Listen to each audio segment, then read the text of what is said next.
Oke, pada video kali ini saya pengen membahas seorang Pedro Acosta, pembalap Moto2 World Championship yang bagus.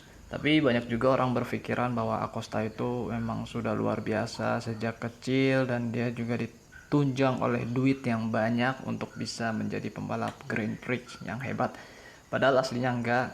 Ya, kita coba baca aja yang sudah di-share oleh Red Bull dengan bahasa Spanyol ya ini sebenarnya, tapi saya coba translate dan langsung saya screenshot untuk jadikan video, jadi biar nggak usah ribet-ribet, kalian juga bisa baca sendiri, saya juga membacakan lah, intinya seperti itu.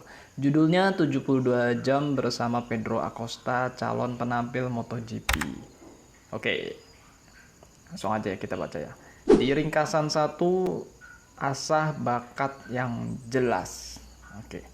Hari ini mereka telah melihat saya di tribun. Besok mereka akan memberi tahu anak-anak mereka bahwa mereka pernah ke sana, dan anak-anak mungkin mulai berpikir untuk pergi ke balapan suatu hari nanti, kata Pedro Acosta sambil meletakkan irisan keju dan tomat dalam muffin selama momen pasca balapan yang tenang di truk timnya. Mereka adalah orang-orang yang akan membuat dunia motor hebat. Saat Rossi pensiun, kami merasakan penurunan, jadi sekarang kami harus mencoba. Merefleksikan finish kedua yang mendebarkan di Moto2 Grand Prix Spanyol di Jerez, ini mungkin bukan kata bijak yang diharapkan dari seorang pembalap muda. Tapi Acosta baru saja mengerti dia memiliki keyakinan pada dirinya sendiri untuk menjadi seorang superstar yang berikutnya dalam barisan panjang pembalap MotoGP yang hebat. Dia merasa dia memilikinya, jadi kami menghabiskan akhir pekan balapan bersamanya untuk mencoba mencari tahu persis bagaimana rencananya untuk mencapai puncak. Dia berusia 18 tahun, sudah menjadi juara dunia di kelas kecil Moto3 dan memimpin kejuaraan dunia Moto2 hanya di musim keduanya. Tempat duduk di MotoGP, puncak dari dunia sepeda motor, bisa menjadi pertanda baik pada tahun 2024 meskipun kedengarannya seperti peningkatan yang cepat. Orang dalam percaya Acosta ditakdirkan untuk menjadi hebat sejak balapan Grand Prix keduanya ketika dia menang dari jalur pit dan bukan dari awal. Terlepas dari hype, kaki Acosta dengan kuat didasarkan pada karakter alaminya dan oleh orang-orang di sekitarnya. Etos kerja kelas 1. Acosta tumbuh dengan ayah seorang nelayan, sementara ibunya memasak di kantin sekolah. Mereka memutuskan untuk mengambil karir mereka lebih serius.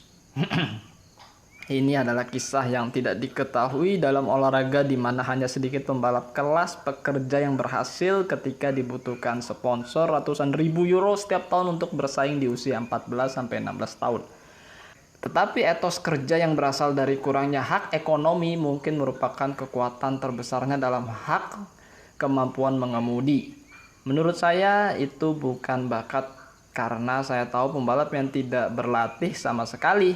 Mereka hanya mengendarai sepeda motor saat datang ke balapan dan mereka melaju kencang. Bagi saya tidak mungkin melaju kencang seperti itu, katanya. Saya pikir saya memiliki beberapa poin di mana saya bisa lebih cepat atau saya bisa melakukannya dengan lebih mudah daripada pembalap lain yang Anda lihat di televisi. Saya bisa mengerem sangat terlambat dari awal balapan, saya juga bisa memaksimalkan ban segera setelah start dan tampil sebaik mungkin di tikungan, tapi saya pikir itu selalu merupakan perkembangan. 1. Asah bakat yang jelas. Manajer tim dan mentornya Aki Ayo menjelaskan bahwa bakat jauh melampaui apa yang dapat dilakukan pengendara dengan pergelangan tangan kanan, jari, dan berat badannya. Membingkai bakat kompetisi sejati menjadi 3 tahap. Itu dimulai pada masa kanak-kanak, ketika keluarga dan anak memupuk semangat dan komitmen mereka untuk berolahraga bersama. Kemudian tibalah tahap semi profesional, seperti Red Bull MotoGP Rookies Cup, satu langkah di bawah kejuaraan dunia. Bakat di sini terletak pada kemampuan keluarga untuk mundur dan membiarkan pelatih profesional dan mekanik bekerja dengan putra mereka. Langkah ketiga, jelas Ayo, adalah ketika atlet mendekati usia dewasa. Kemudian Anda melihat bakat penuh yang tidak hanya mengendarai sepeda dengan cepat, bekerja keras, atau memiliki mata yang bagus untuk bersepeda. Itu hal terpenting bagi saya adalah pendidikan dasar dan sikap. Ini termasuk keluarga dan orang-orang di sekitar mereka. Orang-orang yang selalu mengikuti mereka, orang-orang yang entah bagaimana mengendalikan mereka. Acosta setuju.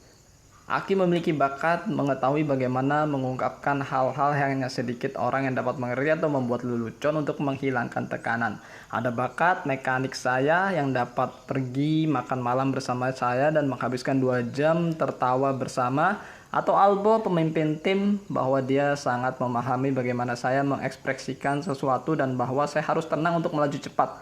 Ini bukan karena bakat saya, tetapi karena bakat yang saya miliki di sekitar saya.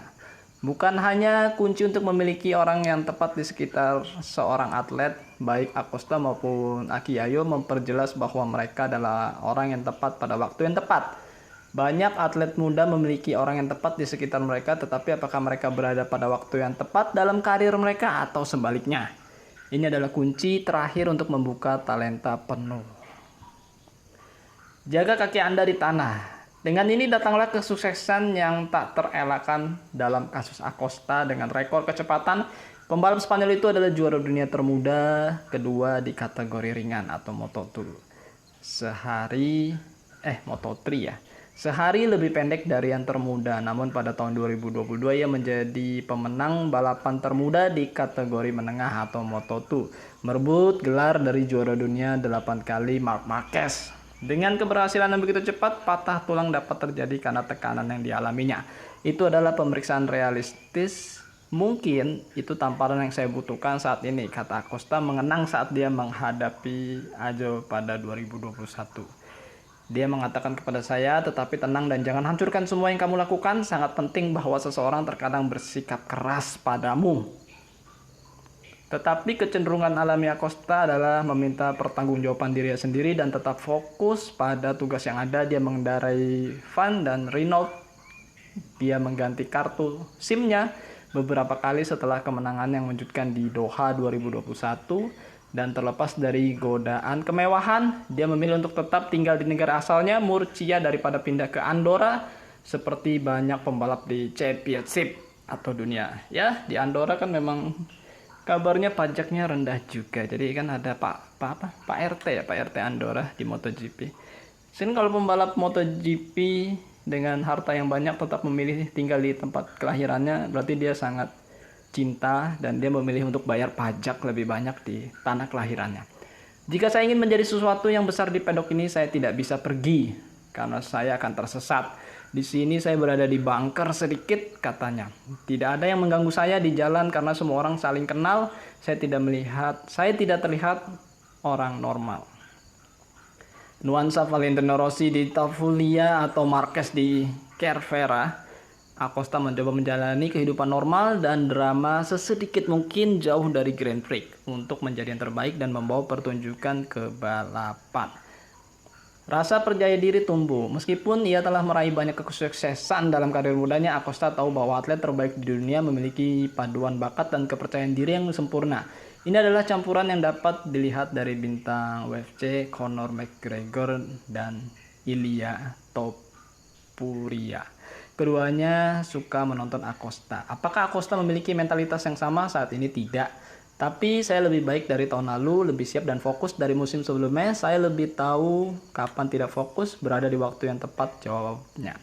Mungkin kejelasan ini memberi kebebasan dalam karirnya untuk menawarkan tingkat sandiwara yang tidak terlihat sejak hari-hari bentrokan Andrea Dovizioso dan Marquez, atau sebelumnya Rossi melawan banyak musuhnya terutama Max Biaggi. Di pagi hari, duel perebutan gelar Moto3 2021, dia mendominasi pemanasan prabalapan. Setelah bendera kotak-kotak, dia bertemu saingan utamanya Denis Foggia, berguling ke samping dan memberinya isyarat jahat ke kamera. Lalu ada GP Amerika terbaru di Austin, melawan saingannya di Moto2, Tony Arbolino, untuk meraih kemenangan. Menguntitnya sepanjang balapan sebelum memberikan pukulan terakhir di lap terakhir.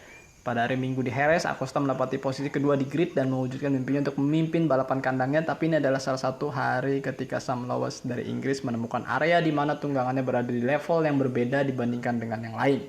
Dia mengalahkan Acosta kurang dari 3 detik dengan peserta lainnya 7 detik di belakang pemenang. Belakangan ini di dalam truk Belakangan di dalam truknya dengan sandwich di tangan, Acosta mengamati penampilannya. Ketika Anda berusaha 100% dan sulit bagi Anda untuk menang, Anda tidak bisa marah pada diri sendiri. Hari ini adalah lebih cepat dari semua orang, kata Acosta. Tujuan musim ini adalah mendapatkan poin maksimal dari setiap balapan. Itulah mentalitasnya.